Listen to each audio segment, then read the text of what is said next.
Osteoporosis চিকিৎসার জন্য আমরা সবাই জানি দুইটা ক্যাটাগরির ড্রাগ অ্যাভেলেবল আছে। একটা হচ্ছে বিসফসফোনেট গ্রুপের ড্রাগ, আর একটা হচ্ছে ডেনুসুম্যাব, যেটা একটা মনোক্লোনাল অ্যান্টিবডি। আজকে আমরা এই দুই টাইপের ড্রাগ সম্পর্কে জানার চেষ্টা করব, যতটুকু না জানলেই নয়। প্রথমেই চলেন বিসফসফোনেটস নিয়ে কথা বলা যাক।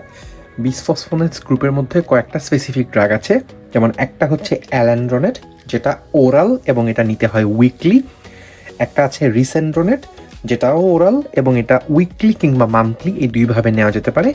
আরেকটা আছে জোলেন্ড্রোনেট, যেটা একটা আইভি ইনজেকশন এবং এটা অ্যানুয়াল, এটা বছরে একবার নিতে হয়। অন্যদিকে ডেনুসুম্যাব হচ্ছে একটা মনোক্লোনাল অ্যান্টিবডি, এটা একটা 6 মান্থলি সাবকিউটেনিয়াস ইনজেকশন। এখন চলেন কথা বলা যাক কোনটা কখন ব্যবহৃত হয়। তো বিসফসফোনেটস গ্রুপের ড্রাগ হচ্ছে ফার্স্ট লাইন। সো প্রথমেই আমরা চেষ্টা করব কাউকে বিসফসফোনেটস দিতে, যদি কোনো কন্ট্রাইন্ডিকেশন না থাকে। তো প্রশ্ন হচ্ছে ডেনুসুম্যাব তাহলে কখন ব্যবহৃত হয়। তো ডেনুসুম্যাব সেকেন্ড লাইন ড্রাগ, যেটা কয়েকটা স্পেসিফিক ক্ষেত্রে ইউজ করা হয়। যেমন একটা হচ্ছে কেউ যদি বিসফসফোনেটস টলারেট করতে না পারে, সেক্ষেত্রে ডেনুসুম্যাব ব্যবহার করা যেতে পারে। আর একটা হচ্ছে কারো যদি ক্রনিক কিডনি ডিজিজ থাকে এবং তার ইজিএফআর যদি 30 কম হয়, সেক্ষেত্রে বিসফসফোনেটস ব্যবহার করা হয় না, সেক্ষেত্রে ডেনুসুম্যাব ব্যবহার করা হয়। এই জন্যে ওষুধ শুরু করার আগে তার রেনাল ফাংশন অ্যাসেস করা জরুরি। তার যদি ইজিএফআর 30 চেয়ে কম হয়, সেক্ষেত্রে তাকে বিসফসফোনেট দেওয়া যাবে না, সেক্ষেত্রে ডেনুসুম্যাব দিতে হবে।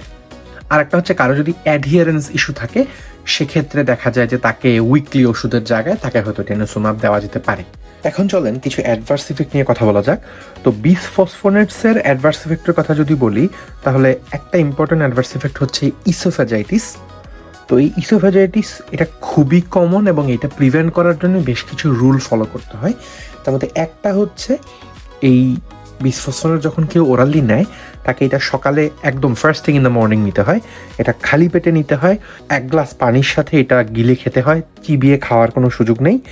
এবং খাওয়ার পরে আধা ঘন্টা সোজা থাকতে হয়, হয় দাঁড়িয়ে বা বসে থাকতে হয়, মানে শুয়ে পড়া যাবে না।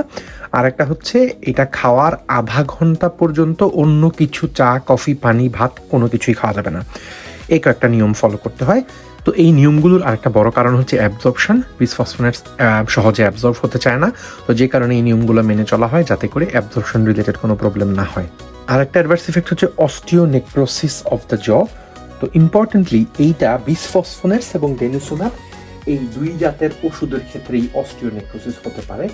এখন প্রশ্ন হচ্ছে অস্টিওনেক্রোসিস মানে জিনিসটা কি, এরকম একটা প্রশ্ন আসতে পারে। এক্ষেত্রে যেটা হয় যে ম্যাক্সিলা অথবা ম্যান্ডিবলের মধ্যে একটা এক্সপোজড বোন দেখা যায়, যেটা নেক্রোটিক এবং এইটা হিল হয় না। এটা হচ্ছে অস্টিওনেক্রোসিস অফ দ্য জ। এটা বিসফসফোনেটসের কারণে হতে পারে, ডেনুসুম্যাবের কারণে হতে পারে। তো এইটা হওয়ার চান্স অনেক বেশি থাকে যাদের কোনো ডেন্টাল প্রসিডিউর হয় বা যাদের পুওর ওরাল হাইজিন থাকে তাদের। তো এই কারণে বিসফসফোনেটস কিংবা ডেনুসুম্যাব দেওয়ার আগে ডেন্টাল চেক আপ করায় নিতে হয়, এবং যদি তার কোনো ডেন্টাল প্রসিডিউর প্রয়োজন হয়, সেটা বিসফসফোনেটস কিংবা ডেনুসুম্যাব দেওয়ার আগেই করায় নিতে হয়। বিসফসফোনেটসের আরেকটা অ্যাডভার্স ইফেক্ট হচ্ছে অ্যাটিপিক্যাল ফিমোরাল ফ্র্যাকচার। তো এইটা হচ্ছে একটা ফিমোরাল শ্যাফট ফ্র্যাকচার, যেটা লো ট্রমা ফ্র্যাকচার। দেখা যায় যে তেমন কোনো ট্রমার হিস্ট্রি না থাকলেও এই ফ্র্যাকচারটা হয়। তো এইটা দেখা যায় যে যারা লং টার্ম বিসফসফোনেটস নেন তাদের ক্ষেত্রে হতে পারে। এবার যদি ডেনুসুম্যাবের অ্যাডভার্স ইফেক্টের দিকে যাই, তাহলে একটা ইম্পর্টেন্ট অ্যাডভার্স ইফেক্ট হচ্ছে হাইপোক্যালসেমিয়া।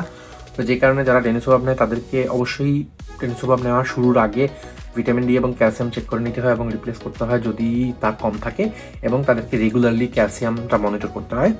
আরেকটা আমরা অলরেডি বলেছি, সেটা হচ্ছে অস্টিওনেক্রোসিস অফ দ্য জ। আর আরেকটা হচ্ছে রিবাউন্ড ভার্টেব্রাল ফ্র্যাকচার, যদি অ্যাব্রাপ্টলি বন্ধ করে দিতে হয়। তো এটা হচ্ছে ডেনুসুম্যাবের একটা অনেক বড় ড্রব্যাক। অর্থাৎ ডেনুসুম্যাব যদি আপনি কারোর একবার শুরু করেন, সেক্ষেত্রে হুট করে এটা বন্ধ করে দেওয়া যায় না। অবভিয়াসলি এটা একটা 6 মান্থলি ইনজেকশন। আপনি আজকে যদি একটা নেন, 6 মাস পরে একটা নেবেন, তো আপনি চাইলেই হুট করে 6 মাস পরে এটা বন্ধ করে দিতে পারেন না। যদি করেন, সেক্ষেত্রে তার রিবাউন্ড ভার্টেব্রাল ফ্র্যাকচার হইতে পারে। এখন যদি বন্ধ করতেই হয়, তাহলে তার এক্সিট স্ট্র্যাটেজি থাকা লাগে, অর্থাৎ তাকে আবার বিসফসফোনেটস দিতে হয়, খেয়াল রাখতে হয় তার ভিটামিন ডি এবং ক্যালসিয়াম যাতে রিপ্লেস থাকে এটসেট্রা। তো এই কারণে ডেনুসুম্যাব শুরু করার আগে এটা একটা ইম্পর্ট্যান্ট কনসিডারেশন, যে যদি কোনো কারণে বন্ধ করতে হয়, সেক্ষেত্রে মানে কি করণীয়। তো সামারাইজ যদি করি, তাহলে বলতে হয় যে অস্টিওপোরোসিস চিকিৎসার জন্য দুই ধরনের মেডিকেশন আছে, একটা হচ্ছে বিসফসফোনেটস, একটা হচ্ছে ডেনিসোমাব যেটা একটা মনোক্লোনাল অ্যান্টিবডি। দুই ধরনের মেডিকেশনের ক্ষেত্রেই ওষুধ শুরু করার আগে ভিটামিন ডি, ক্যালসিয়াম দেখে নিতে হবে এবং কারেকশন করে নিতে হবে যদি কম থাকে, এবং ডেন্টাল চেকআপ করায় নিতে হবে, এবং ডেন্টাল কোনো প্রসিডিউর যদি তাদের লাগে তাহলে সেটা করায় নিতে হবে ওষুধ শুরু করার আগে। বিসফসফোনেটস ওরাল ভার্সন আছে, আইভি ভার্সন আছে। ওরালটার নাম অ্যালান্ডোনেট যেটা উইকলি, আরেকটা হচ্ছে রিসেন্ডোনেট যেটা উইকলি কিংবা মান্থলি, আর আইভিটা হচ্ছে জোলেন্ডোনেট যেটা একটা অ্যানুয়াল ইনজেকশন। ডেনিসোমাব হচ্ছে একটা সাবকিউটেনিয়াস 6 মান্থলি ইনজেকশন। বিসফসফোনেটস আমরা ফার্স্ট লাইন ইউজ করি। ডেনিসোমাব হচ্ছে যদি কোনো কারণে টলারেবিলিটি প্রবলেম থাকে, যদি কোনো কারণে রেনাল ইম্পেয়ারমেন্ট থাকে, কিংবা যদি অ্যাডহিয়ারেন্স জনিত কোনো প্রবলেম হয়, কিংবা বিসফসফোনেটস ফেলিউর যদি হয়, সেক্ষেত্রে আমরা